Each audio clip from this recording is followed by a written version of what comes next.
Good evening and welcome to another night of racing in TGP2 where you join us for round 9 of season 32 here in Canada. It's been an exciting season up to this point and I expect it to be an exciting night of racing where the top 6 in the championship are only separated by 32 points. I'm joined here in the commentary box with Roy, who is more than familiar with the season so far and has multiple TGP titles under his belt. Welcome, Roy. I would ask how you are, but I believe you're suffering from a bit of typhoid. Am I correct? Close enough. It feels like it anyway. Yeah. So if I sound under the weather, I am. So apologies for that. Good to have you here anyway. So, as I mentioned in my intro, you have been following the season up to this point. Who's looking to be favourite for the title so far, and who should that driver be worried about? I'd say, to be honest, I'd say Dom is the favourite to win the title, based on what I've seen so far. But Owen, I mean, even if you look in this qualifying session, currently only half a tenth off the provisional pole set by Dom. I think Owen may be his biggest threat. I believe he's 19 points behind the Ferrari driver, and of course Sully can be very quick as well. Perhaps not with the consistency of Dom, but yeah, I think at the moment, from what we've seen so far, I think Dom is the title favourite. So you reckon Dom and Owen head-to-head kind of battle there? Potentially, yeah. I mean, of course, last week Owen won both races, and quite comfortably as well. So yeah, I think Owen could be definitely one to watch, but Dom is very consistent. Okay, so we are approaching the halfway mark in the season. What should the top 6 drivers be concentrating on? And is this more of a time to take less risks, or do you reckon it's more to gain an edge, take more risks and gain that edge? I guess it depends on your individual situation. I think if you are Dom, Owen, and Sully, I guess just keep going as you are. I mean, Sully had a bit of a disaster last week, particularly around Monaco, but I think at this stage we're still in the first half of the season. Of course, after Silverstone, it will be the halfway point, but I think drivers should just continue as they have been, and then maybe in 2, 3 weeks' time, that's when you have to decide. Okay, do I need to take risks? Do I need to be cautious? But for now, I think we're still kind of establishing um, the pecking order, as it were, because we still have 6 drivers separated by 32 points in the championship, so it's still all to play for several of those drivers. Okay, yeah, good points there. And yeah, I think I've just had a weather report come through to say that it is unbelievably sunny in Canada for both qualifying and the race. But do you reckon we'll see some weather creep in, some wet weather creep in for Britain? Yeah, I think potentially, yeah. Silverstone's always one of those tracks where you have to think, the chances of rain is higher than most tracks. So it wouldn't surprise me at all to see some wet weather at Silverstone.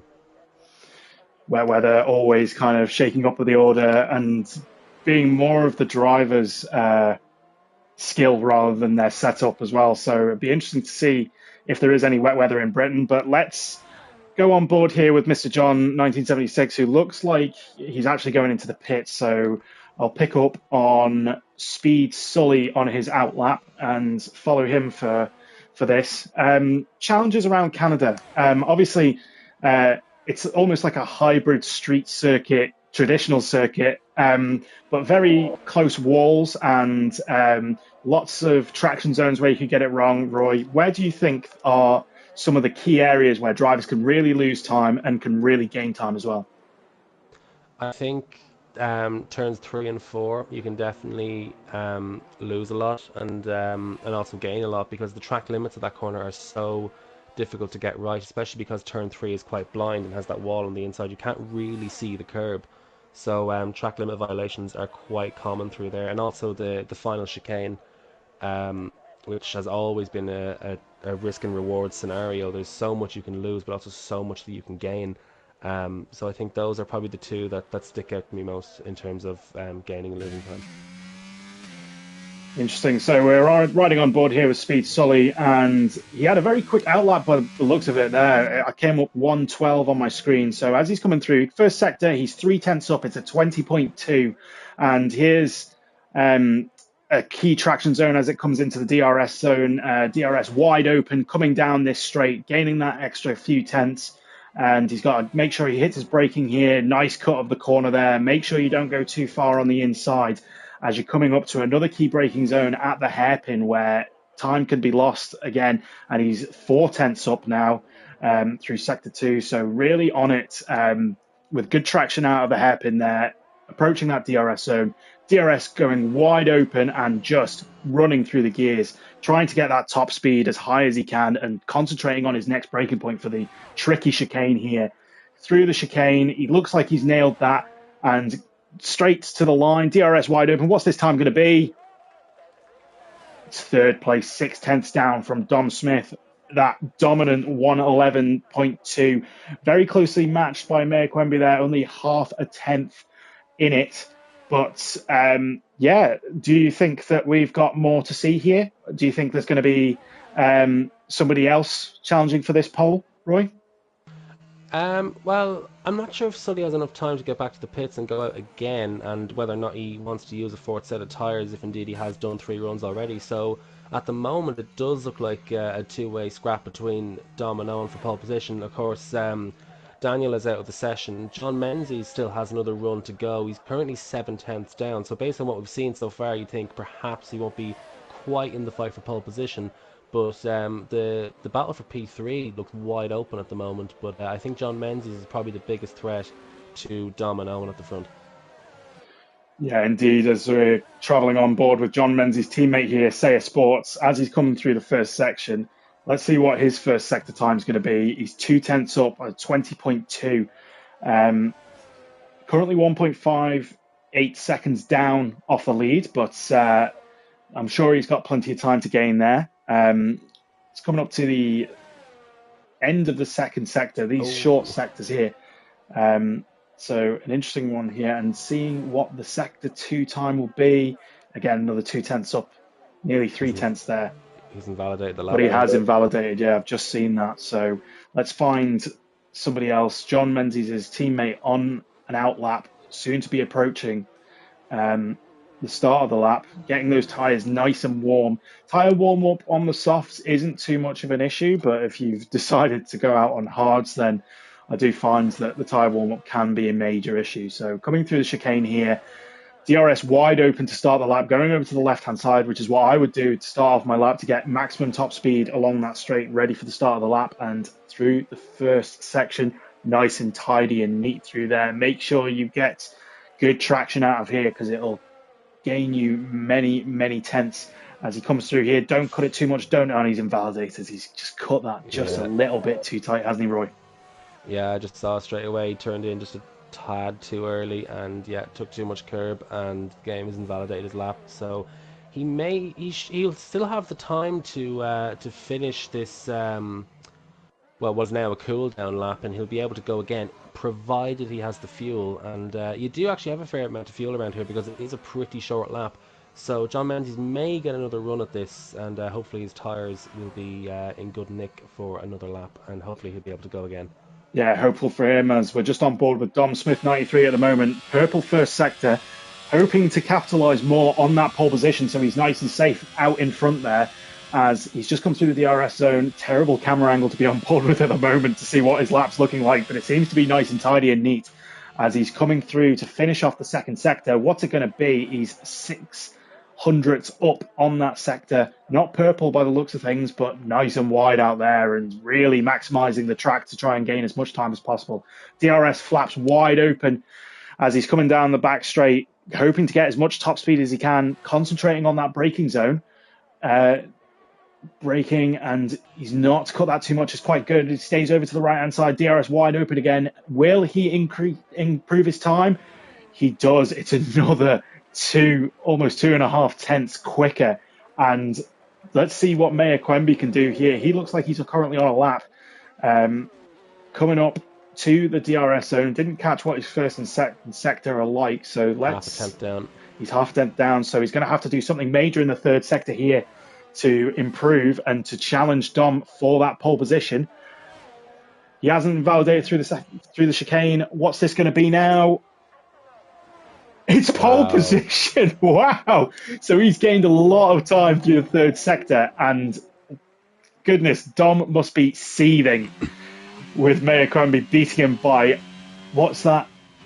A, A a one, hundredth. a hundredth? Oh my goodness. So Dom's qualifying over. John Menzies has finished as well. And we've got Wet Lemons and Mick Schumacher to finish their qualifying. Wet Lemons, is that 18 seconds down on the second Yeah, sector I I've just seen? don't. Yeah. Okay, so I don't think Wet Lemons is going to be finding any improvement out there, and neither will Mick Schumacher. So that's our grid. Um, well, I mean, the right drama right until the end there. I mean, I was watching Owen through that chicane. He absolutely nailed it through there, and they'd very different lines through the hairpin as well. Owen kept it really, really tight through the hairpin. Dom went quite wide. He may have got a good exit from it, but yeah, he did. He didn't connect with the apex at all there. So difficult to tell whether most of his time was lost through the hairpin or through the chicane. But I'd say certainly some of that was indeed through that chicane. Yeah, some people taking maybe more of a cautious approach through the chicane. I know I certainly do. So just, yeah, but Dom must be seething and wondering if he'd taken that chicane a bit more risky, if he'd remained on pole. Who would be able to tell us? I don't know. But that's our grid at the moment. And fastest there from Mayor Quemby on pole position with Dom Smith just a hundredth behind. Speed Sully there, 8/10 behind in third position with John Menzies in fourth in just under a second. Daniel P. Wheelnut in fifth. Not sure if he capitalised on his qualifying there with Jack Craig in sixth. Chris Johnson in seventh, 1.2 seconds behind the leader with Say Sports in eighth. Wet Lemons in ninth, 1.6 seconds behind the leader, and Angel versus Death rounding out the top 10. You then have 11th Indecisive Mackie, 12th Mick Schumacher, 13th IoT Kaya, 14th Mr. John, and 15th Paul McG. So, starting the race in Canada, what would you be your key tips and pointers here for the drivers today? I'd say just bear in mind how narrow the track actually is. We did see some collisions towards the back of the field in TGP1 last night, but yeah, it's a difficult lap one to negotiate because of course it's almost like a chicane at the start of the lap. You know, the outside becomes the inside and vice versa. So it can be a difficult one to keep clean, but I'm sure the drivers will do their best to make it through cleanly. Fingers crossed they do. We want to see some really good racing today, and it looks like it's actually been Is that raining. According to my screen, I thought it was going to be dry from the weather reports I received. So this is an interesting shake-up of events, and I'd imagine if it is this wet, that drivers would be starting on the intermediate. So interesting choices and interesting decisions will need to be made for the drivers as they're lining up on the grid and getting ready to go. So it looks like they're all starting on the softs. We've got 3 lights, 4 lights, 5 lights lit here, and it's lights out and away they go. And it looks like Dom has got an excellent start there from Mayor Quemby straight into the lead. And John Menzies having to defend against Daniel P. Wheelnut, but seems to be relatively clean as we're going through the first set of corners. But a great start there from Dom. Owen still in it and staying behind, starting on the mediums, which may have been the cause there of the slow start for him. But as we go through the grid, Chris Johnson making up spaces as well, and looks like it has been relatively clean, Roy. Yeah, pretty clean start there, and Dom usually gets pretty strong starts, but of course, actually Dom's on the mediums as well, so it was just a pure traction race between the two of them. All things were even, and Dom then with an excellent start, currently 7/10 clear, now 8/10 clear of the AlphaTauri in P2. So as we were with the top three, but yeah, pretty good and clean start. Oh, and there's been an accident already, and it looks like Paul McG or Chris Johnson's had a bit of an incident there with some wing going flying off there. So some wing damage there, I think, for Chris Johnson, which is a shame, and something that is very prominent on lap one in Canada, to getting to an incident very close by. But Dominic already putting 7/10 between him and Owen at the start here, with John Menzies trying to stay within that DRS section to keep within for when DRS is activated. And some more changing of positions here as Jack Craig appears to be in the pit lane. Maybe he got some wing damage with Chris Johnson before, but Angels versus Death losing position there into second corner. But yeah, John Menzies now actually dropped out of that second gap And are we seeing this settling already, or is there plenty more action to come here, Roy? Well, it is slightly concerning for John, given that he's on the soft compound tyre. You'd expect him to be quicker in this stage of the race, but of course it was a pretty big gap between the front row and third downwards. So maybe this is going to transpire into the race. Maybe the top two are just a good bit clear of the rest of the field, as Owen is just about sticking within a second of Dom. But yeah, it's slightly concerning for John at the moment, given that he's on the soft tyres and is dropping back ever so slowly. Yes, one of the bigger losers in the first couple of laps here has been Speed Sully. We're on board with him now. P6, he is defending against Angel versus Death with Mr. John right in the mix there. So maybe he couldn't get the tyres working as he hoped for. He's on hard. He's on hard tyres, which is very pitting. interesting, and he's already pitting. That is such a shame because I would expected him to be in the top three, top four, fighting for the win here. So his race and his night not going to the best start that he'd hoped to, but still there's some tight battles forming for P8, P9, and P10, and also down to P12 as well. So middle to the back of the pack already kind of fighting for this as DRS is activated, and Meyer Quemby has closed up that gap at the front. DRS wide open, so this is going to get hotting up in the next couple of laps, isn't it, for the lead? Yeah, the gap is coming down. Owen was just about able to keep it within a second of Dom, and he had DRS in that middle sector, and that will be the case once again as Dom goes very wide through the hairpin. I don't know if that's deliberate or if he is just going deeper than he'd want to, but Dom then trying to break the toe. Not really much use doing it on this game. I don't really think that the toe really does much, but he feels the need to do it anyway, as Owen now is within 3/10 of Dom heading through the chicane, and yeah, Owen at the moment with the DRS anyway looks to be the quicker driver. He does, as Owen looks like he's going to go to the outside to try this, and who's going to be late on the brakes? And Owen has made that move stick. It was a great move round the outside to get the inside for the next corner, and Dom is going to have to dig deep to stick with Owen and fight him for this. Maybe Owen using a lot of his battery at that point. I don't have that telemetry on my screen at the moment, but Dom's sticking within 2/10. So Dom looks like he might be running maybe a bit higher downforce around Canada. Not sure, as Jack K28 gets a 3-second time penalty, multiple warnings there, as we expect many to be getting in this race. But yeah, we're going to stick with the top two here for the moment, as it appears to be that everybody else has kind of settled down. Maybe P6 is going to get a bit spicy soon. But Dom right on the back of Owen here, so don't know what he was doing. Maybe he just lost a bit of time on that previous lap and let the door open for Owen to pass, but in a great position here to attack now, Roy. Yeah, Owen has about 30% less of his deployment available compared to Dom, so I think Dom is happy to just sit behind and stay in the toe and the DRS of the AlphaTauri, which is what I planned to do with Kieran yesterday, but then Kieran just disappeared up the road and my plan backfired. But thankfully for Dom, though, it's working out for him because he is sticking with Owen and is still within half a second of him as they go through turn two. Yeah, I've just caught over to Paul McGee here. Looks like he's going to be making a move on Angel versus Death as he goes to the inside and he thinks better of it, backs out just at the last minute. He does have severe wing damage by the looks of things as well, so he's going to have to be quite careful when he's attacking other drivers. But yeah, that could get spicier in the coming laps. Going back to Dom Smith and Meyer Quemby now. Dom Smith right on Meyer Quemby's tail and just sticking within that all-important DRS toe. And yeah, if he's not using his battery, he's doing very similar to, as you said, Roy, and I actually used that tactic as well to work my way up the field as well yesterday. Seems to be these DRS zones really help you around Canada just to stay within touch of the driver ahead. So maybe playing the long game and seeing if he can conserve his tyres maybe a bit longer than Meyer Quemby, and then attack at the proper point in the race so that he can maximise his lead.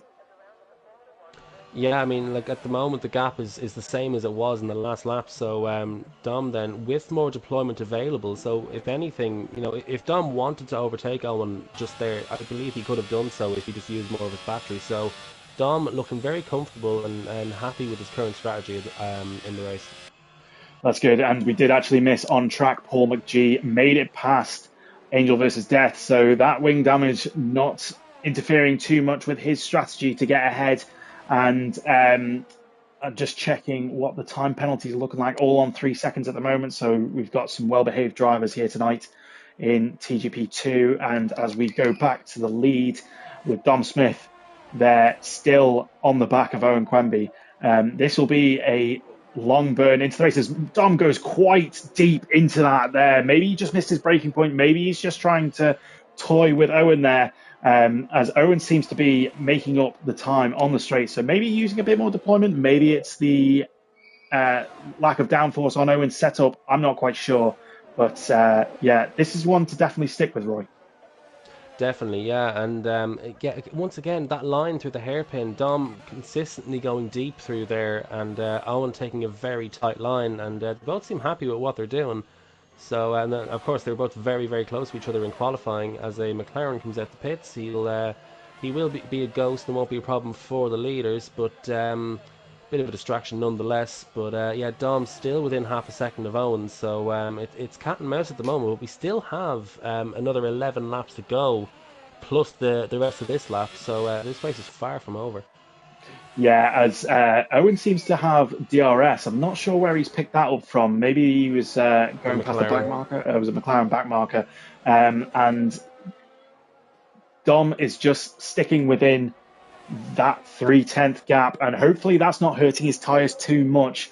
But he's taking a tighter line there to Owen. And he's just touched. I was about to say he's almost changing gear for him, but he has, as he looks like he seems to have backed off a little bit from that knock just then. But he hasn't hopefully damaged any of his front wing there and is still in this. So let's just see how this pans out, because it is very cat and mouse, as you said before. But Dom now dropping out of the 5/10 gap there. So yeah, all still to play for. Yeah, and Owen's been using more of his deployment. It's now dropped to about 30%, whereas Dom is now actually on 80. He had more than he did a few laps ago. So Dom, once again, just looking very comfortable. I wonder if he got a track limit violation there for turn 4. But John Menzies then a further 3 seconds back, with Wilnut nearly 9 seconds back from John. So at the moment, John Menzies having a very lonely race out there. And it actually looks like it's the closest battle on the track is the battle for the lead. We also have Wet Lemons and Joe Sayer fighting for position for P10 and P11, but Wet Lemons too far back to mount any sort of challenge. So yeah, Dom Smith then, both the leaders now head into the hairpin, and he'll have DRS once again, but again, I don't think he wants to overtake right now. Yeah, just biding his time. I do believe Daniel P. Wheelnut did disconnect from the session before, which is probably why he's that 9 seconds back. So an unfortunate thing for him to happen there. But yeah, I don't think Dom is pushing as hard as he could. Similar to some of the tactics that were going on in TGP1 last night, and just playing the long game, waiting for Owen to either make an error or beat him on the tyres. So interesting to see. And yeah, I keep saying it, but we just have to wait it out and see where this battle goes. As Daniel P. Wheelnut, John Menzies has pitted for, I can't tell what tyres he's pitted for there. Some terrible camera angles, unfortunately, on the broadcast. So he's gone to mediums. But yeah. Oh, will he get out of the Mercedes? No, Chris Johnson stays ahead. I don't think Chris Johnson's pitted, though. Let me just get the information up. No, Chris Johnson has yet to stop. So that is some traffic there for John Menzies. Now, in the grand scheme of things, it probably won't affect John very much. He does have to warm his tyres up still, but he will have to overtake that Mercedes. But thankfully, he had a big cushion compared to Daniel, and he was a good 3 seconds behind the leading pair, but still not ideal for John Menzies if he's going to make any sort of inroads, if the front two are to have any mistakes. But Dom, once again, biding his time. And Owen then, I think, conserving a bit of his battery there. I think he understands what Dom is trying to do. As that, Dom sped in the pit lane, and he's now picked up a 5-second penalty. So this could change the face of this race quite a lot. And Dom actually he pits quite early for this set of softs. So it'll be interesting to see how this pans out. Will he get out ahead of Mr. John? I don't think he will. Of course, you do cut across turn 1 when you exit the pit. So let's see then, will Dom get out ahead of Mr. John? And oh, he does actually quite comfortably. So Dom then with a nice bit of clean air. He's 3 seconds behind Wheelnut in P2. You'd imagine Wheelnut will be pitting fairly soon. So it's worked out fairly well in terms of track position for Dom, but he has sped in the pit lane, and well, the win now looks a good bit more unlikely for him. Apologies for that. Had some technical issues and my microphone wasn't working, but yeah, thank you for covering there, Roy. 5 second time penalty. Yeah, I can only imagine unless Mayor Quemby gets a load of time penalties now, he has thrown away that win, unfortunately. So easy to do as you're coming off such a high speed straight into the pit lane. So yeah, recovery drive here for Dom now.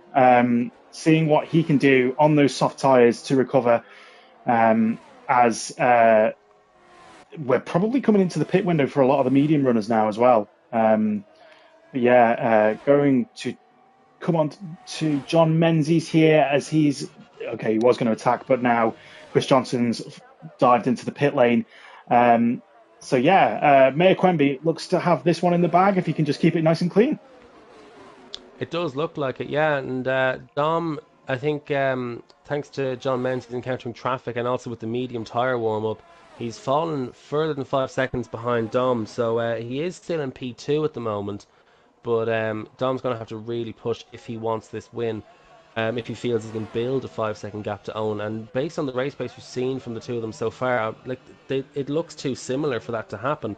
But Dom's only 15 seconds behind, so I think he will have the lead when Owen does decide to pit, but he's going to have to work very hard to build up a 5 second gap. Yeah, tall order for Dom there as we've come on board with Saya Sports, who is right on the back of Chris Johnson. Hasn't appeared to get DRS at the moment, but yeah, the battle here for P9 heating up as it is for P8 with Jack Craig there, seeming to tow them along on the DRS as well. As Mayor Quemby now comes into pit, and Dom has comfortably overtaken him here already. What's the gap now? Coming out of the pits. Update, come on, 1.8 seconds almost. So, yeah, Dom has a tall order here to make that up, and providing he can be quicker than Mayor Quemby, he may be able to do it. But, yeah, it's very, very tough one there. A lot of position changes we can see here from the pit lane, and as we come on board with Daniel P. Wheelnut, will he come out? Oh, he's disconnected, has he? I'm not sure. Can't quite tell. Seems to be he's not in the session. So, Chris Johnson here going past the non-session runners as Mick Schumacher gets a 3 second time penalty. Let's go back on board with Mayor Quemby, 2.5 seconds down. That gap does seem to be building slightly. So do you think Dom has more pace to be able to outpace here for the 5 seconds or not, Roy? I think Owen's probably still just warming his tyres up, but like I think from next lap onwards we'll get a more representative reading. Also apologies, yes, Daniel did disconnect from the session. I had my mic muted there, but yeah, he disconnected a few laps ago. Thankfully his AI has pitted for him, so if he does rejoin he will have no more pit stops to make, and he is on the soft compounder tyre. But did I see Dom pick up a 3 second penalty there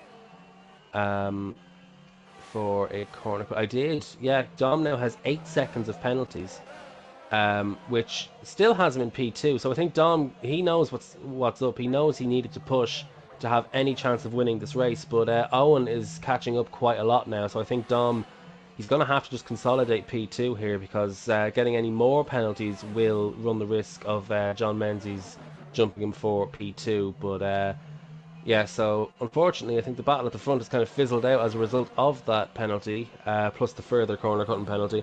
So Owen then, it's his to lose. Yeah, it is his to lose, and if it was me, I would just stay in behind and drive as cleanly as I could. I wouldn't care if the gap increased as long as the guy behind me wasn't fighting for me either.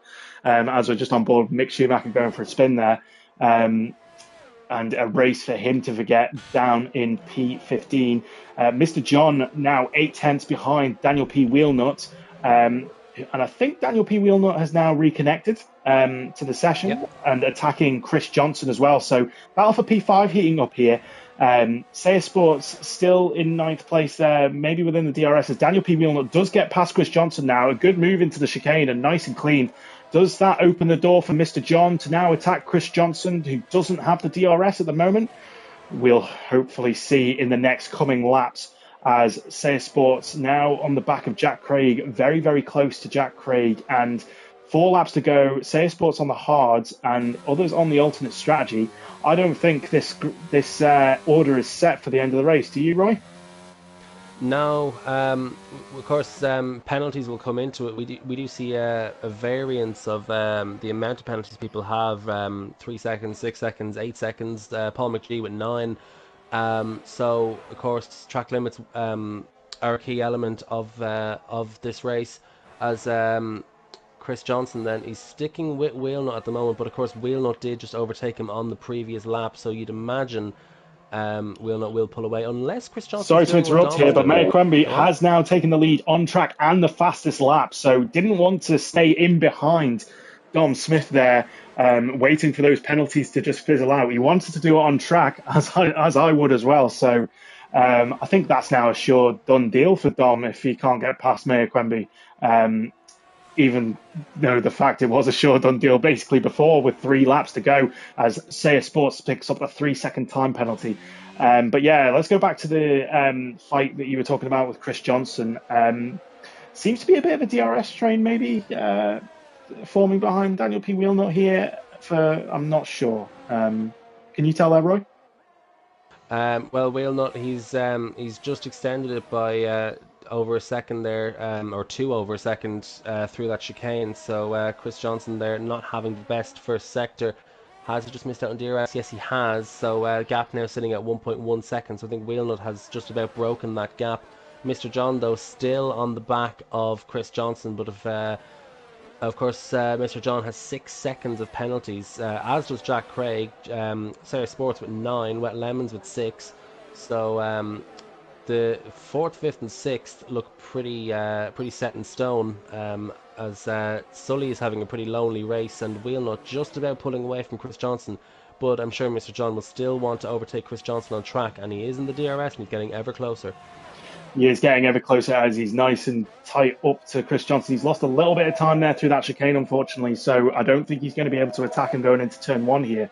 But yeah, I don't think, despite penalties, I don't think drivers necessarily want to stay behind other drivers on track, and they do want to get it on track. It's almost like a bit of a bragging rights, an honour, if you like, to overtake on track. So fully understand where these drivers are coming from, as it seems to have settled down quite significantly over this past couple of laps, with drivers well out of the DRS zones, as Kaya picks up another 3-second time penalty to add to his overall race time.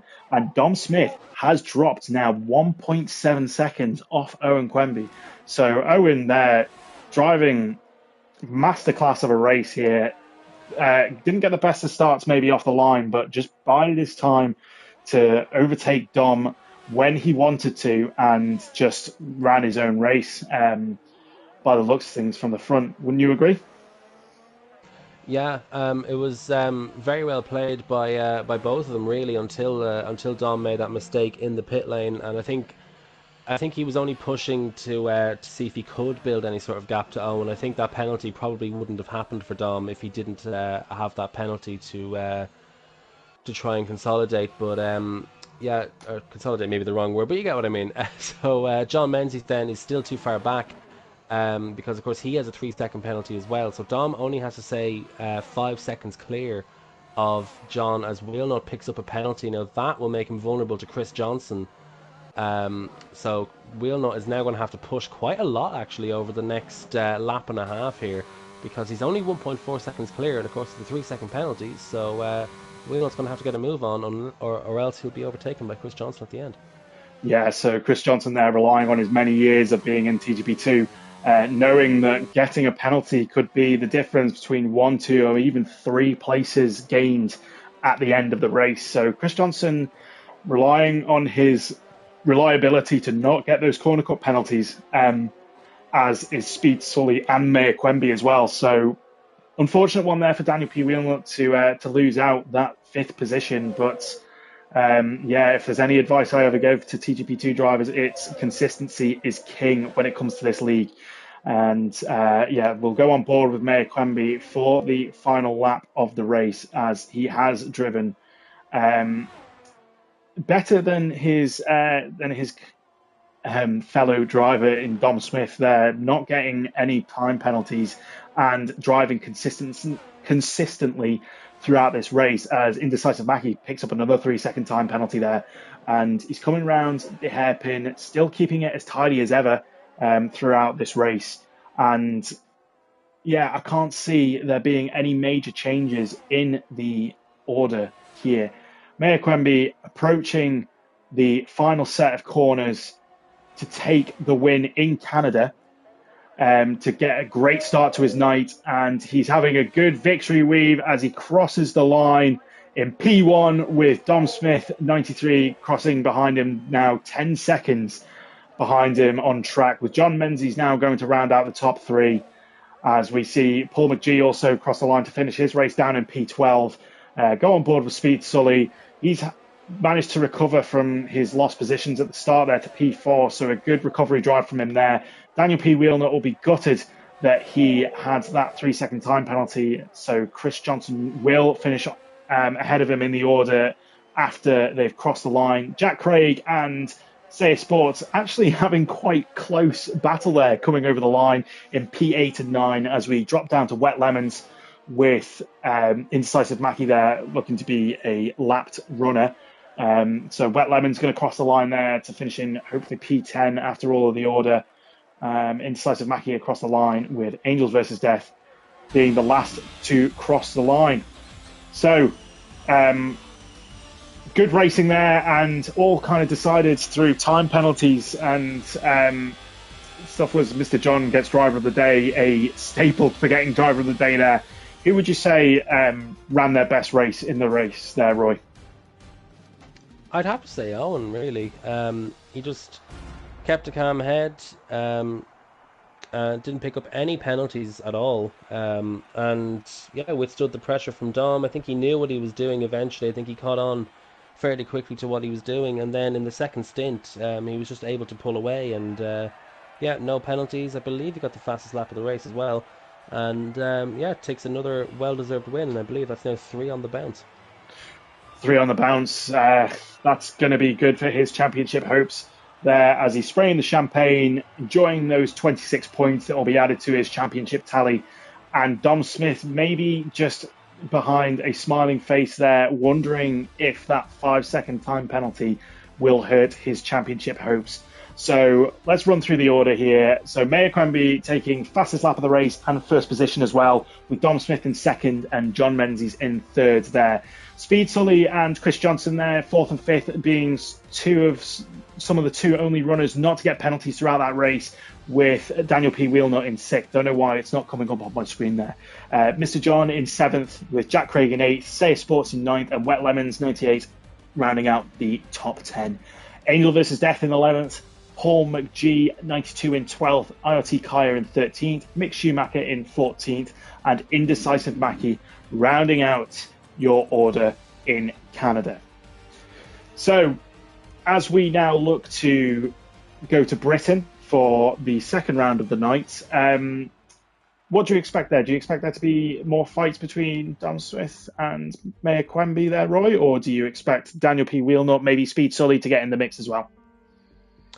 I think Silverstone tends to be it tends to bring about a closer field, and it is just one of those tracks I think more people are able to get to grips with, because of course Canada is so difficult to execute with all the track limit violations, the walls that are very close to the track, whereas Silverstone is sort of the opposite. Now there are still some places you need to watch out for in terms of track limits, but in terms of the actual layout itself, it's very, very different to Canada, but I think it brings about better racing in comparison to Montreal. I'd have to agree with you there. Silverstone being one of my favourite tracks on this game, and the full throttle nature about it, and the high speed corners really do get your adrenaline running. And if somebody has got lower downforce than you behind you, then in my opinion, 9 times out of 10, they're probably going to overtake you if they can keep it on track as well. So, um, yeah, so an interesting one. Um, so something just as a talking point whilst we wait for this lobby to start. A clarification in TTP1 from last night was drivers being told they need to ensure their celebrations are within the rules of TGP series. What are your views on that, Roy? And do you do anything specific when you celebrate crossing the line for a win? Well, it's been 6 years since I've celebrated a win in TGP1, so I can't really remember at this point. But no, I think it's a fair rule. It's not really something I've ever really seen the point in because yeah, like when you're watching it like on the stream, you just see this stricken car for no reason really across the pit straight. So yeah, I'm fairly happy with it being brought in because I just don't really see the point in doing it. So I don't mind people celebrating across the line, but like, what's the point of yeeting your car into the pit wall? Like, it just doesn't really make a whole lot of sense to me. So yeah, I'm fairly happy that it's been brought in because I just don't really see the point. It doesn't really harm anyone, I guess, but at the same time, it's just a bit unnecessary and doesn't quite look good when it's being streamed. I have to agree with you there. I think EA and Codemasters have really made an effort in the past few years to make celebrations a bit more special and a bit more personalised, to show off and showboat and gloat, if you like, when you're up on that podium. So don't really see the point in, as you say, yeeting your car into the pit lane wall or across the start finish line. Some drivers also opting to do a 360 to go across the line. Very risky in my opinion, but yeah, I think the rule is probably best for the league and for the driver's safety as well. So here in Silverstone, it looks like it's very, very clear for qualifying. So not sure if you've got a weather report there, Roy, for the race, but yeah, should be a nice, easy qualifying for the drivers. Well, speaking of that weather report, I've been told that for the race we will have a wet start. So Interesting, very yeah, well, interesting. that's the early indication anyway. Qualifying does look to be dry, as you can see. It is very sunny out there, but yeah, it is believed that it will start wet. So yeah, we're on for a mixed condition race. Yeah, and mixed conditions also throw up as to what drivers are going to do with their setups, whether they're going to choose a wet setup to get a better start in the race or a dry setup, hoping that the rain subsides very quickly and over onto the dry tyres so they can really maximize their race pace as well. So drivers will have to make their decision early as Parc Ferme rules will come in as soon as they go out of the pit lane there and trying to also maximize their starting position as well, because wet races really can throw a spanner in the works for the start as well. So, plenty of drivers out already, with 16 minutes still left to go in the qualifying session. And yeah, any kind of pointers you'd give to the drivers here for their qualifying around Silverstone, Roy? I think just be wary of the tire temperatures because it is very easy to lose your car, particularly in the second half of the lap. I think through Chapel and Stowe, the rear end can get quite twitchy, and it will also be something to watch out for in the race as well. So you have to be careful with how you push around this track. But other than that, it's all about maximizing the space that you have available to you. It's a very, very wide track, and it's best to make every bit of use of that as you can. Yes, as I'm just trying to find somebody to go on board with for some of the first laps of the race. I think we will stick with Speed Sully to guide us through the lap here as he is coming up to Copse Corner. Very famous, obviously, in real life due to the incident that happened between Lewis Hamilton and Max Verstappen back in 2021. Luckily, Max Verstappen obviously walked away from that horrifying crash. Um, unscathed. But hopefully we won't see anything like that tonight in TGP 2. So talk us through this here, Roy. He's obviously weaving along the back straight, trying to get plenty of warmth into those tyres. And tell us what kind of difference that drivers would expect starting a lap on cold tyres and warm tyres. Well, I think you do run the risk of your car kind of sliding and washing out through the corner if your tyres are too cold. But then also, if your tyres are too warm, then you can find yourself spinning quite suddenly as the surface temperatures skyrocket as the load is being put through them. But Sully then, with no issues through the first two corners, taking it quite well, and hits the apex nicely for turn 3. You want to not use all the space on the exit at turn 3 because you have to open up turn 4, and then turn 5 here, not really a significant corner. It's just flat out as we go on to the first DRS zone of the track. And we head into Brooklands now, which is a difficult one to get right. You take a very, very late apex through here. It's a very long corner, and you go into another very long corner in Lovefield, which on this game in particular, the traction is very difficult to get. And you see Sully waiting for the right moment there to push out of the corner. Woodcut is, well, insignificant in dry conditions. In the wet, it's a different story, though. And then Copse, he hits the apex fairly nicely, runs a bit too wide. That lap is somehow valid, but anyway. Maggots and Beckett's then take as much speed as you possibly can, ever so slight lift through there. Chappell then bring the speed down, but open up the exit as much as you can. Probably could have taken a bit more of the curb on the exit, but there's another DRS zone now down the hanger straight into Stowe. Very difficult corner to get the car turned in for. If you're offline, you will just drift wide, and he keeps it within the track limit there as he heads down into the Vale chicane. Traction through here is very difficult through Vale and Club Corner to finish off the lap. Let's see, does he keep it in line? Yes, he does. Just about a little bit of a wiggle there, but it's provisional P3 for now. But he's half a second off the benchmark set by John Menzies, which is now still half a second because it's only 2 thousandths in between Dom and John.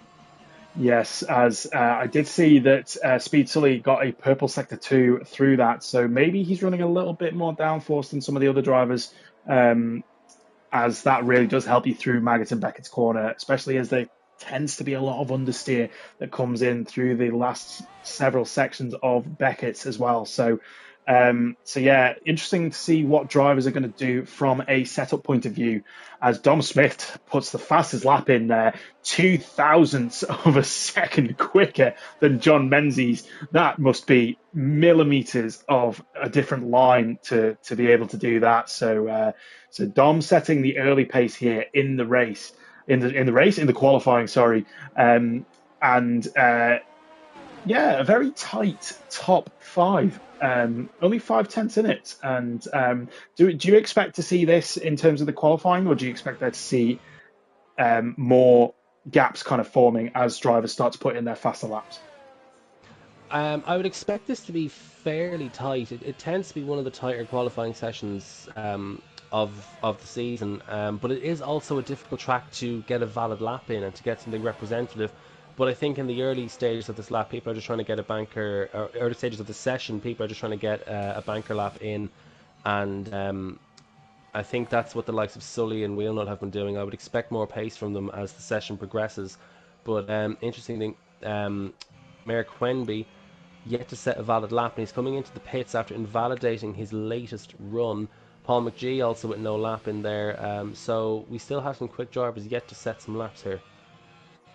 Interesting one, yeah. A banker lap tactic is a common tactic for the drivers. Maybe have a bit more fuel on board if you need to do a second run in order to get that lap in, so you know where to benchmark and you know where to kind of push. As we are on board with Paul McGee for this lap, and he's invalidated already through the first corner.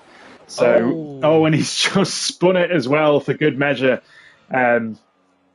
So those tyres are probably done already, unfortunately, for Paul McGee, which is a shame, as you only get the 4 tyres to qualify on now in F1 2022. I do think you might get a medium option now. Correct me if I'm wrong, but I think that you get 4 sets of softs to do your qualifying on, but if you use 4 sets, then you will have to use a used set of softs in the race. Right, okay, which explains why lots of drivers only 2-3 runs now in F1 22 instead of the 4 that we were seeing in F1 21 for a lot of drivers anyway. And yeah, just trying to pick up somebody who's going to be starting a lap soon, um, who's on an out lap at the moment. Daniel P. Wheel, not They're all no. kind of in the first half of the lap. Yeah, I think is it maybe Jack Oh, Craig's Jack furthest Craig. round? Yeah, Jack Craig's furthest round. So yeah, we'll be on board with Jack Craig for his attempt to get a time on the board. Um, Very late to be looking to put a time on the board. Maybe he's attempted a couple of runs already, but invalidated, which around Silverstone it's very easy to do, especially through Maggots and Beckett's if you take too much curb there. But yeah, I think unfortunately the broadcast camera isn't the best, and hopefully that Alpine hasn't distracted him too much as he's coming through into the slow snail section here. Not taking that inside curve as that will bump you out wide and really put you off in terms of your traction. Don't run out too far wide here for the back straight. DRS wide open as well. As he is coming into Brooklands. Forgive me, I'm terrible with corner names, unfortunately, but keeping it nice and clean and tidy as he seems to have gotten a purple first sector. I'm not sure if the game is true on that or not, but yeah, over to you, Roy. Yeah, and he heads now into Copse. Let's see how he takes it. This is a big corner for track limit violations, but he keeps it nice and tidy through there. Perhaps not quite carrying the speed, but at this stage he just needs to get some sort of lap in, and then he can build on it later on. But we're over halfway through the session, and he still hasn't set a lap, so that has to be his main priority right now, as he takes a lot of the road through the exit of Chapel there onto the Hangar Straight. Yeah, I don't think the purple sectors are quite accurate, but let's see where Jack Craig ends up. He picks up a lot of understeer through Stowe. Was a little bit wide, didn't quite connect with the apex.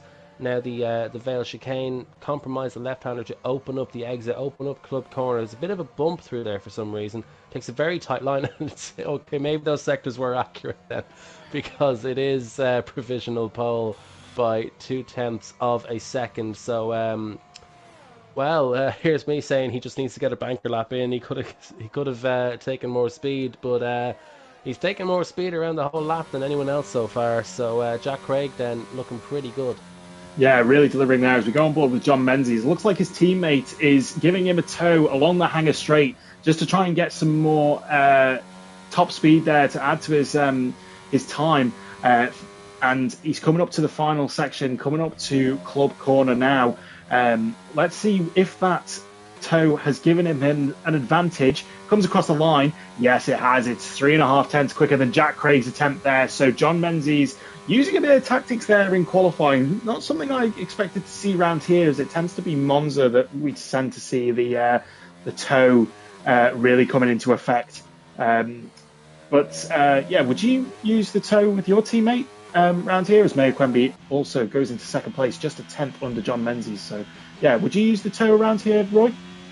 I can't say it's ever something that me and Jordan have discussed for TGP1, but I never really found the tow to be massively effective, particularly on this game. I think you may get like a tenth at most if you execute it well, but yeah, because it's strange. The slipstream effect in this game doesn't seem to be particularly high, but I mean, it will definitely help a little bit. But yeah, it sometimes it's more hassle to try and coordinate, and if you get it wrong, you can end up losing time, if anything. But it worked out quite well there for the Aston Martin pair, as well, obviously because John Menzies is now sat on provisional pole with 6 minutes of the session to go, and I believe we have Dom entering the second sector of his most recent lap. Yeah, as he goes a bit wide through that corner, but Dom hoping to improve on that 5.5 tenth gap to John Menzies in order to take pole position. You mentioned that the slipstream isn't very strong on this game, but would you say that the dirty air, obviously there's been a regulation change to try and improve the dirty air as well, but would you say that dirty air is still an effect here that can affect the drivers, and probably if they're following too closely behind to get that tow on the qualifying lap could actually affect their time, Roy? I think it does have a little bit of an effect, of course, but like I don't think it is as bad as as previous games. So I think it is, as Dom goes a bit too wide there through Stowe and abandons his lap. But yeah, dirty air definitely is a factor, but I don't think it's overly significant. And I think the biggest tool you can have available to you in the race is actually your battery deployment. That gives you such a huge difference in straight line speed. DRS is a little bit effective, but not quite as much as you'd perhaps expect. So I think battery usage is far more effective than DRS and Slipstream. Yeah, an interesting one, and probably I'd probably add to that list downforce as well, as the game has moved now to a different downforce model where it's the same downforce across the whole um, roster of tracks, rather than it being specific downforce models for each track. Um, in terms of the setup, at least, not sure there is. Say Sport seems to abandon his lap there, or is in on out lap. But we go on board with Daniel P. Wheelnut for his attempts. But yeah, it seems to be that now 1-1 is the same in Britain as it is in Monza. So some interesting choices I'm sure the drivers will be making there when it comes to their setups, and also trying to gain that little bit of advantage to see if they can get a bit of a higher top speed as well. So seems to be nice and tidy here from Daniel P. Wheelnut as he's going through Brooklands and onto the old pit straight as we used to know it, especially back in the days of 2007 and 2008 with Lewis Hamilton taking wins in Silverstone. Coming through Copse Corner as well, he's taking some nice inside curve there. Don't go too wide or you will invalidate as you approach Maggotts and Beckett. All about getting the downshift correct here to get that extra rotation into the understeer that you do feel through these sections as you maximize your speed to go onto the hanger straight. DRS wide open for Daniel P. Wheelnut there as he's approaching his braking zone. He's got to get it absolutely nailed on that curb there and don't let the car understeer too wide. I seem to be picking up everybody who's going into the pit lane, unfortunately, at the moment. With 3 minutes to go in the session, Roy. Yeah, I'm not quite sure what happened there because he must have been significantly down on his previous lap. I think Hopsy perhaps backed off a bit more than he should have, but yeah, because the line up until that point was looking quite good through Stowe, and the lap was still valid based on what I could see. So yeah, I don't know if he'll have the time. He's going to have to be very quick. One thing that annoys me about F1 games is how slowly they wheel you back into the pits. But yeah, I'm not quite sure what happened there for Wheelnut. I'm guessing he was just he wasn't going to improve and he's trying to see if he can squeeze in just one more flying lap. Very risky strategy if he is going to do that. We go on board with Dom Smith.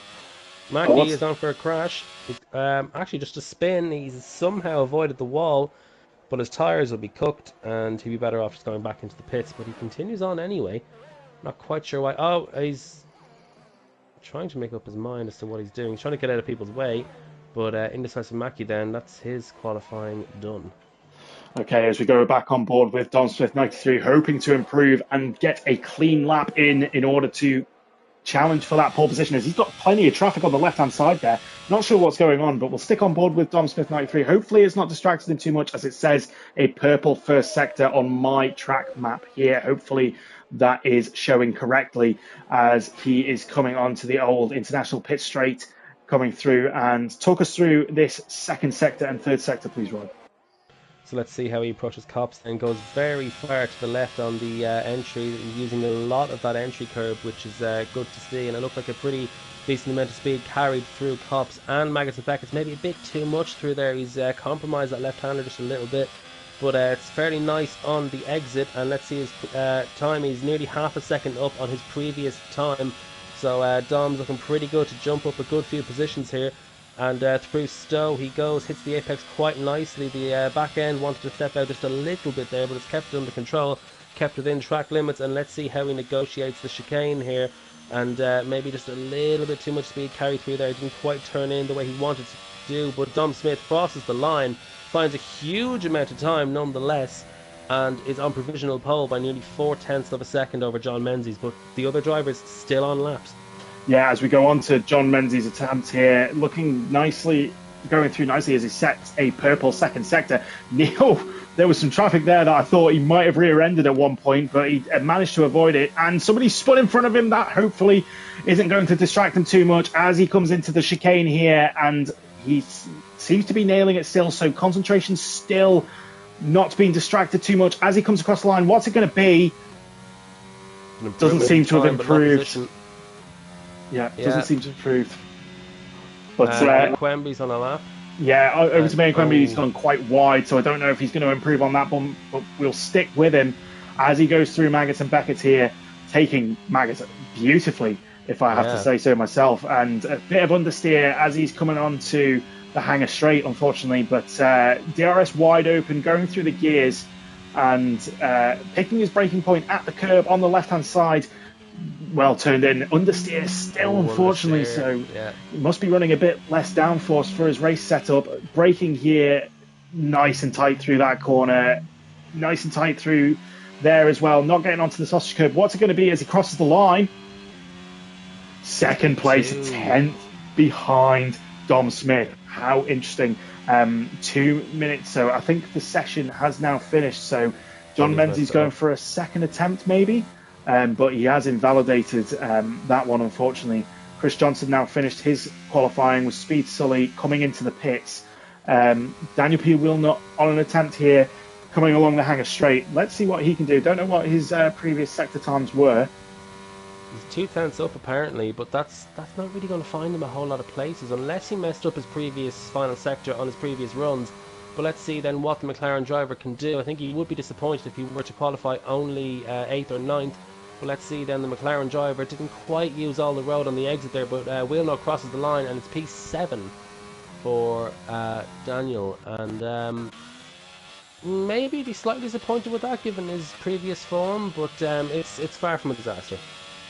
It is far from a disaster, as Paul McGee, I think, hasn't even set a lap time. It seems to be he's invalidated previous attempts by the looks of things, so not a good start to his campaign in Britain today.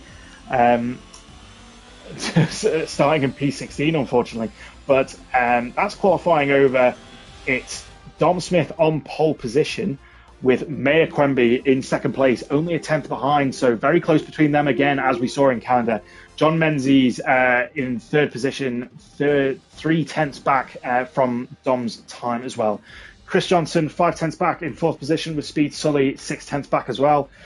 Say Sports in 6th with Daniel P. Wheelnut in 7th. Still not populating his name there on my screen. I don't know why. Jack Craig in 8th, Bazza in 9th, and Wet Lemons in 10th, rounding out the top 10. And then we have Indecisive Mackie, Angel vs. Death, IoT Kaya in 13th, Mick Schumacher in 14th, Mr. John in 15th, and Paul McGee in 16th place, rounding out your order. So, Dom Smith on pole, probably going to get the better start than Owen, but it is supposed to be a wet start to the race. So what will drivers need to do here in terms of their throttle modulation and traction coming off the line, Roy? I think just basically remember that it is wet and the grip will be severely reduced, and just keep it very neat and tidy as much as you possibly can. Do not get greedy with the throttle, and also just be wary, as it definitely is a wet start out there. They're going to have to be wary of the other drivers around them who may lose their grip. Yes, indeed. So it'll be interesting to see what tyres the drivers will be starting on. I'd imagine it's probably going to be intermediates, as I can see in the Mercedes garage there, just under Chris Johnson's name. There are some intermediate tyres out of their blankets. It'll be interesting to see if any drivers do opt for the wet tyres, expecting this to get a bit wetter, but by the sounds of things, it will be changeable conditions. So intermediates would be the tyre to go for, as drivers now finishing off their setups. And it's 1, 2, 3, 4, 5 lights on the grid. And they're off now, and it seems to be a great start from Dom Smith with Mayor Quemby in second place. Seemed to be losing out some time there as John Menzies got a terrible start and is already dropping down the grid. Dom Smith being challenged by Mayor Quemby, and somebody's going off wide into the background there. We'll stick with this fight as it is very close, and Owen does have that inside line. He goes up the inside, giving plenty of room for Dom, but it seems to be going all the way through this corner, and now it's a drag race coming down to the Brooklyn section as Dom has tucked in behind Owen, and it seems to be that Owen has got that nailed already, Roy. Yeah, Owen with not the best start. Dom with the better start, but Owen with the better first sector there, feeling more comfortable at this early stage in the race. He's already a second clear of Dom in P2, but of course we still have a good bit of this. Well, we still have basically the whole race to go, so plenty of time for Dom to settle in. He's still in P2 as Speed Sully and John Menzies going side by side there through Copse. A little bit of wheel banging there, but Sully just about staying ahead of the Aston Martin driver. And great start from Paul McGee, by the way. He's up 8 places and is already up into P8. Yeah, as I've just gone on board with Bazza, as he's just taken two people going into maggots as well. So Bazza there, ever the opportunist move through maggots to gain plenty of places. There's plenty of drivers weaving in the background there on my screen. Not sure what's really going on there, if it was a bit of a loss there, as Paul McGee seems to be going up to the inside of Wet Lemons, but Wet Lemons coming back to him on the outside. Who's going to be the latest of the breakers coming into the chicane and giving plenty of room between teammates there? So Paul McGee coming out on top, recovering from that P16 start and wanting to make up as many positions as he can in these first few laps, Roy. Yeah, so a fantastic start there from Paul, up 9 places, currently sitting in P7, within a second of Bazza as well, who's in P6, who himself has made up 3 places. But Dom then just losing touch ever so slightly with Owen, but I believe it may get drier later on in this race. The rain at the moment is quite light, but Owen then already 1.6 seconds clear of Dom, with Sully just just a second behind Dom in P3. Different lines being taken there through Luffield. Dom wanting to go wide and then perhaps get a straighter exit. Sully keeping it tighter to the apex, with John Menzies still all over the back of Sully, with Joe Sayer keeping right with them as well. Yeah, good to see here that the field isn't spreading out too much in these first few laps, with DRS obviously not activated due to the wet weather conditions, as Mick Schumacher picks up a 3-second time penalty. So drivers really having to dig deep and ensure that they can get as much tow as they can off the car in front, and not deploying too much ERS as well too early in this race, so that they've got it for later on to really attack when we could possibly see some dry conditions, as Sayer Sports looks on the back of John Menzies, fighting between teammates here, as well as Speed Sully, maybe gaining a bit more time between him and John now, as John had to defend against Sayer Sports. But seems to be the closest battles on track here between these 2 or 3 drivers. Indecisive Mackie seems to be quite close here, as the predicted pit stop strategy expects us to have intermediates throughout the whole race and having wet conditions, but it'll be interesting to see if drivers want to risk it if it does dry up going onto the softs there, Roy. Yeah, I think at the moment just have to hope that you don't get any sort of damage, because you do not want to pit if the conditions are going to change, because you're pretty much guaranteed to end up doing an extra pit stop, as John looking pretty competitive out there, and the gaps at the front staying very stable, I've got to say. So it's still sort of around 1.6, 1.7 seconds between Dom and Owen. And then Sully now just within a second. Of course, doesn't really matter in terms of DRS, because there is no DRS in these conditions.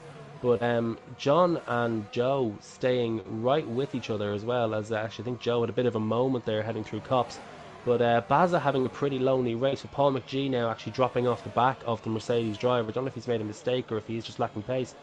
But he's slowing down quite a lot. I'm not quite sure what's happening here. But anyway, so Bazza having a lonely race in 6, but it's getting pretty close now between John Menzies and Speed Sully for P3. Yeah, and the more they fight, it seems to be the more they are dropping off the top 2 at the moment. So maybe best for them to try and possibly work together to stay within that reach of the lead. But yeah, they've obviously know less information than we do at the moment. As Speed Sully does pick up a 3-second time penalty, which will be detrimental to his race, considering how close John Menzies and Sayer Sports are behind him. So that's unfortunate, and something that's probably comes with the wet conditions, struggling to keep those lines, as John Menzies right up the back of Speed Sully there, almost changing gear for him. So John Menzies just needs to keep it nice and calm, not get too frustrated and make a silly move, as he will be aware that Speed Sully does have that 3-second time penalty now. But again, maybe going back to the point that I raised in Canada, that drivers want to get this done on the track regardless, especially this early in the races. They want to try and see if they can get up towards the front of the field and get that all important podium place, Roy. Yeah, I mean, I think John, I don't know if he's thinking maybe that he won't be able to catch up to the top two, but even still, though, yeah, you'd want to get this done on track. And I don't know, like, I feel like if I was John, I'd want to clear Sully at the moment because he does look to be the quicker driver, does John, as he did make a mistake through Cops there. Now, Joe is all over the back of him. So, yeah, it's a pity about that penalty for Sully, but maybe that's how he's keeping them behind. Maybe he's having to push his luck a little bit. And John Oh, mentions we've them a got a pretty safety messy car. exit. Oh. We've got a safety car, and I think it's been caused by Paul McGee going very wide at Cops and into the wall and losing his front wing. I don't know if he's got any further damage to his floor or his rear wing at all, but that's unfortunate considering Paul McGee was doing very well on a recovery drive there, all the way up into the top 10 positions, but now down in 12th after that accident. So that's a shame for Paul McGee. Safety car. Now, I don't see it causing anybody to decide to pit or anything like that. Considering the conditions, drivers will want to stay on the intermediates for now, I'd imagine. So, yeah, some Wet of the Lemons drivers pits. pitting, but maybe to fix some damage rather than to actually change to soft tyres, or maybe they've burnt out their intermediates. I'm not quite sure, but all seems to be line astern for the top five at the moment. It's mediums for Wet Lemons. Mediums. Now that is a bold call, considering the conditions. Maybe he thinks it's going to dry up sooner than it's going to be. But if it was me, I'd be switching over to softs, considering they'd be the grippiest. But oh, and he's just spun coming out of the pit lane, and it seems to have reset him onto track after that spin. So that's an unfortunate series of events. But luckily, the safety car covering him there, as drivers aren't going full speed at the time due to their time delta. So bit of an embarrassing one there for Wet Lemons. Oh dear. And he spun again, and oh, it seems to be the wrong tyre choice there for Wet Lemons. So he's going to be severely regretting that. Um, yeah, he just can't keep it on the road. And drivers behind him are going to have to be very careful with him coming through those corners. So, yeah, I can imagine him diving straight back into the pit lane at the end of this lap, if he does make it to the end of the lap, that is. But yeah, back to the top five, all line astern on the intermediates, queuing up behind the safety car. Now, an interesting subject here would be, because we're now running surface and carcass temperatures, how the wet tyres are affected by being behind a safety car. Do you have any more information on that, Roy? I haven't done a huge amount of wet running on this game, but I know that in general it is harder to keep temperature in the tires when it is wet, and I think you can run higher tire temperatures as a result of it.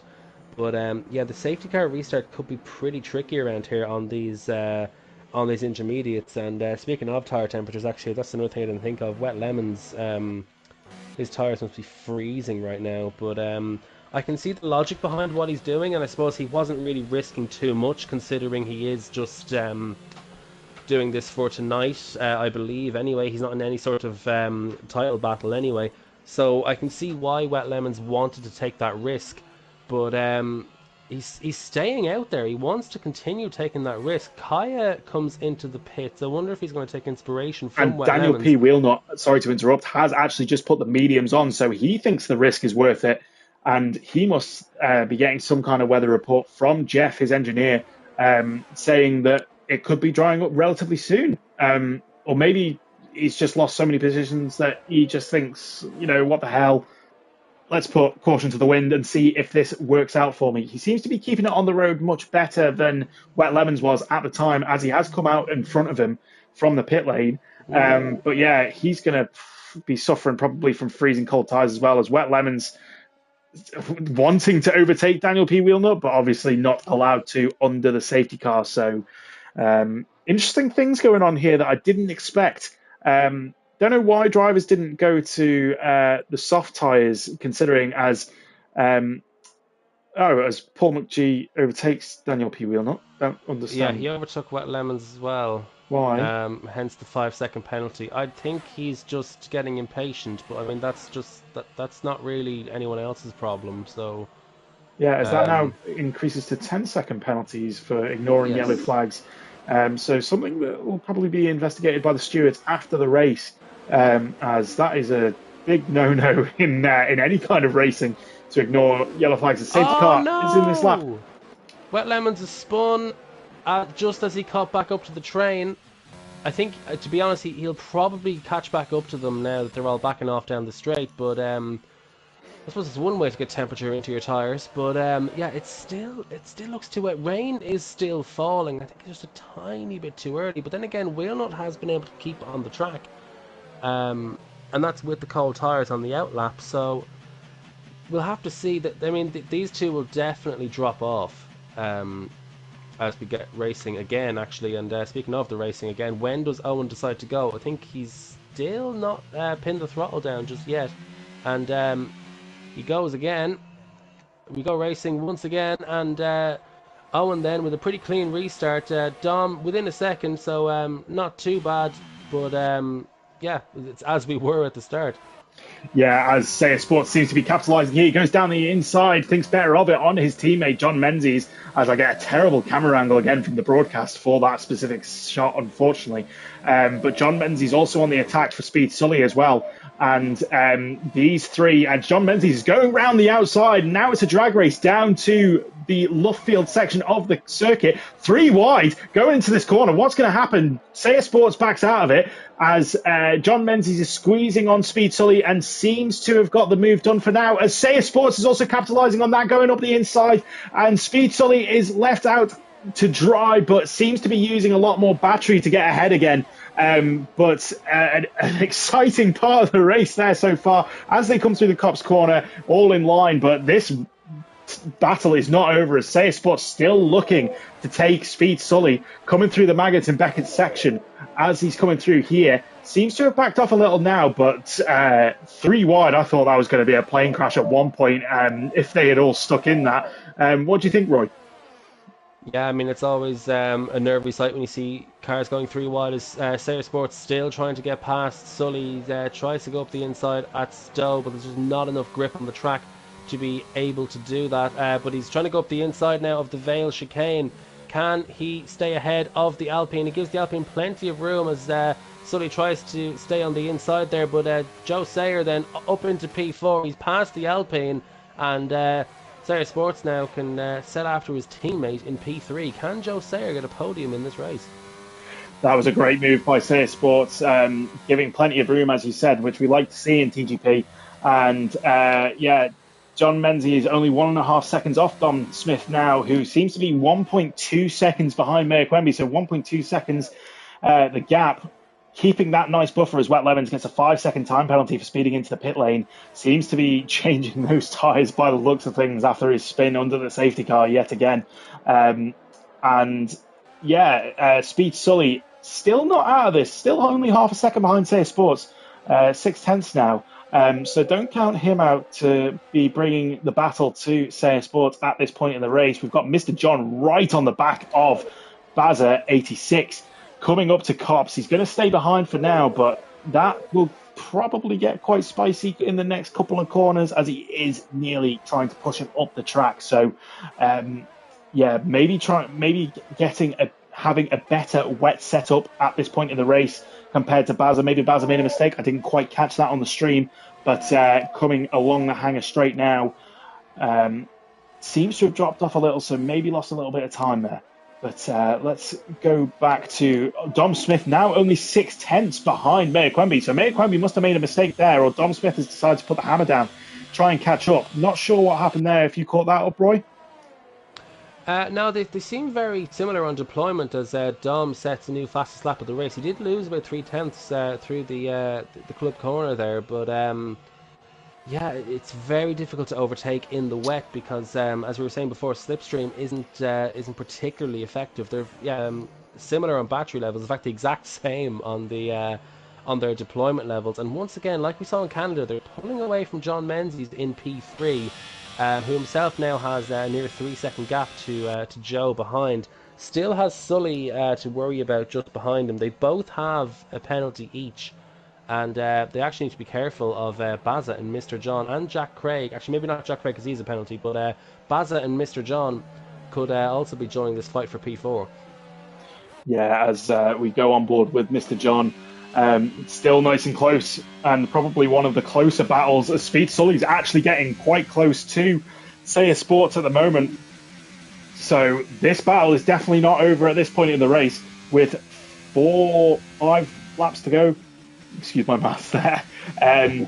But yeah, so important to try and keep it neat and tidy.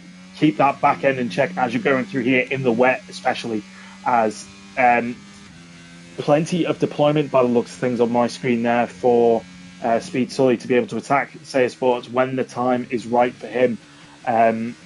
But yeah, plenty of battles up and down the field. Chris Johnson as well, only 4 tenths behind Jack Craig as well. So yeah, this race certainly isn't over yet, is it, Roy? Absolutely not. And yeah, Chris Johnson there, the safety car, allowing him to have a recovery drive because he was sent off to Wales at turn 1 at the start. There was a Mercedes that had gone well off the track, and it was Chris Johnson who had a pretty strong qualifying. He's now made his way back up into P9 and is now pressuring Jack Craig. At the moment, he is a net P8 thanks to the Williams driver's penalty. But if he can clear Jack Craig, then I wonder just how far he can make his way up the order. But starting to run out of laps though, only about 3 and a bit laps to go, as the gap in front now is now stretched up to a second. Yes, as I've just gone on board with F1 Baza 86, Mr. John still keeping him in check there, still filling up his mirrors, letting him know he's there, and just waiting for that error to be made if there's going to be one from Baza so he can slip through and take 6th position. I saw Speed Sully there did get a 3-second time penalty as he's right now on the back of Seiya Sports. So even if he does pass him on track, maybe I don't know how many penalties these guys have got, but maybe not getting that position at the end of the race. But Speed Sully now only 2 tenths behind, getting a great run out onto the Hangar Straight. Surely this is going to be a move to be made now. Drag race down to the corner. Who's going to be latest on the brakes? Who's going to do the whippity-wop, flip-flop, swap? And Joe Seiya defending that very well. Also going to the inside to defend as the camera angle isn't the best here, but he's going to try and do the switch back again, try and get the better run as Joe Seiya making that car the widest car on the circuit at the moment. Could this be a move going into the first corner? He's using his battery. He's going up the inside, and he seems to have that nailed for the moment, but Joe is coming back now. Terrible camera angles yet again, but Speed Sully having to concede that place. Sorry about the camera angles there, guys. It just wasn't working out, but yeah, still fighting away. Are they on the same penalties there, Roy?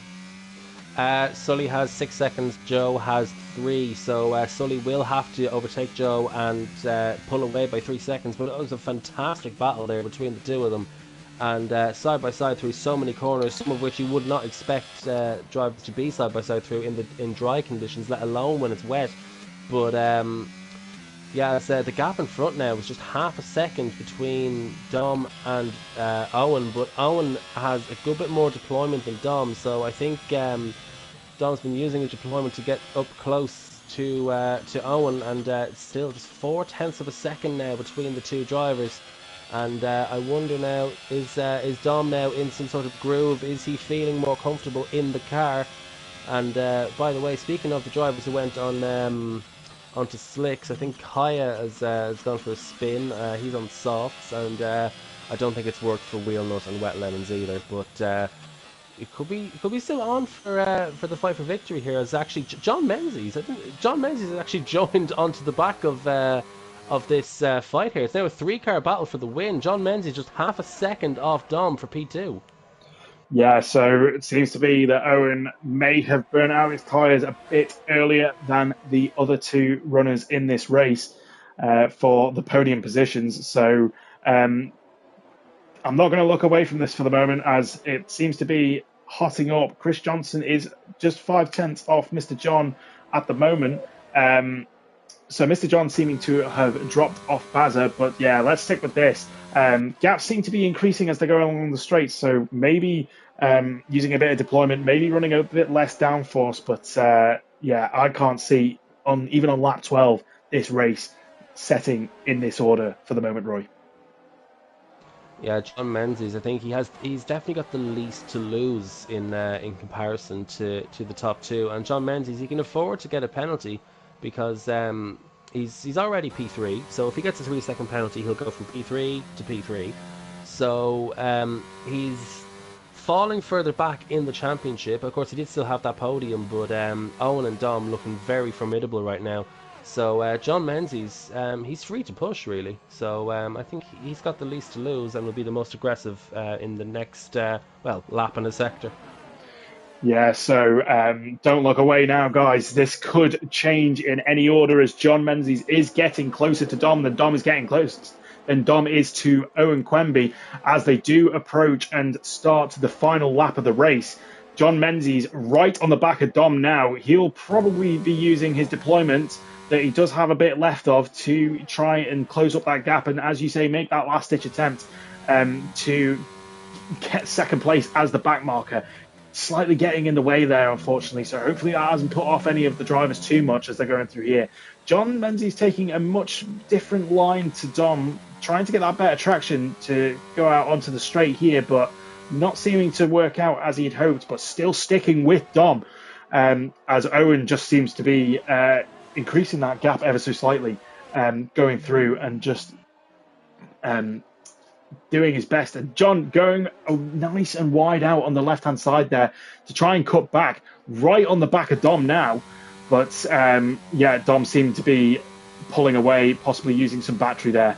But yeah, Owen now 1.2 seconds. So this fighting between Dom and John isn't helping to try and get the lead there, Roy.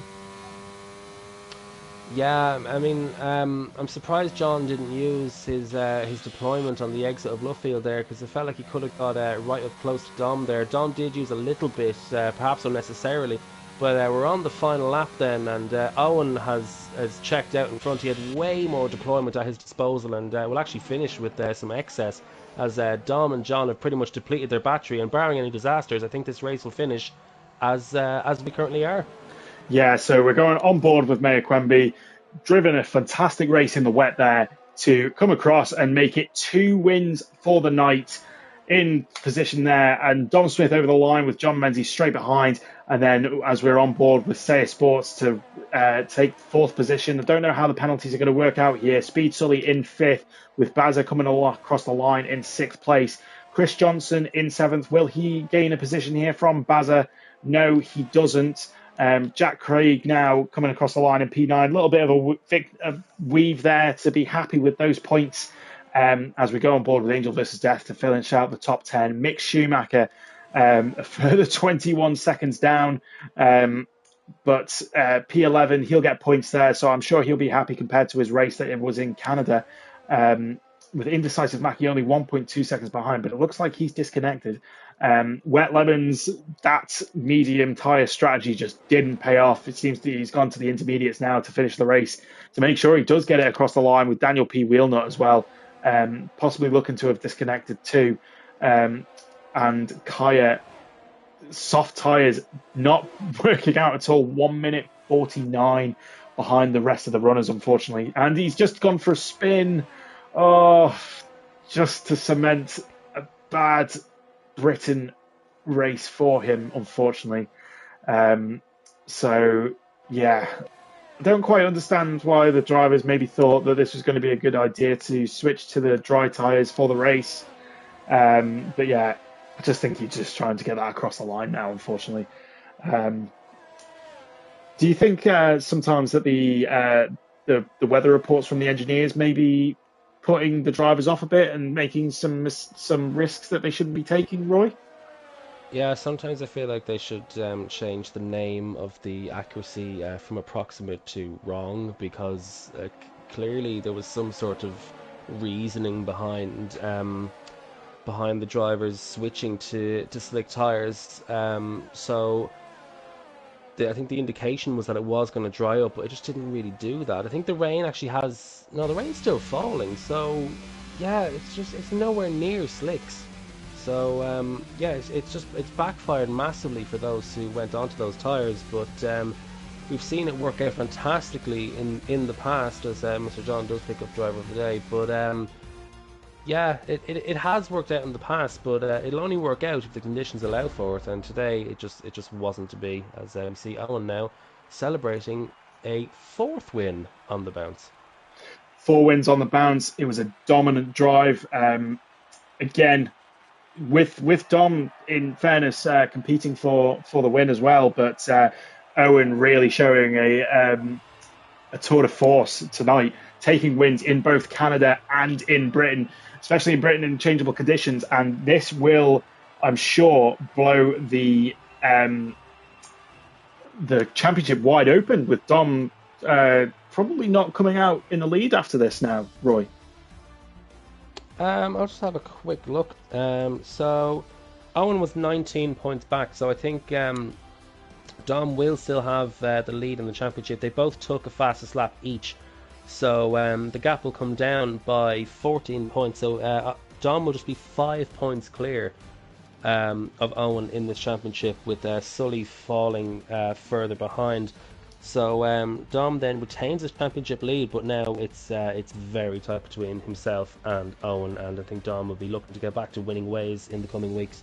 Yeah, so let me just go through your top 10 there. So Mayor Quemby in first, with Dom Smith in second, John Menzies in third, Say Sports in fourth, Speed Tully in fifth, Bazza in sixth, Chris Johnson in seventh, Mr. John in eighth, Jack Craig in ninth, and Angel versus Death in rounding out your top 10. So, your driver of the evening, Roy.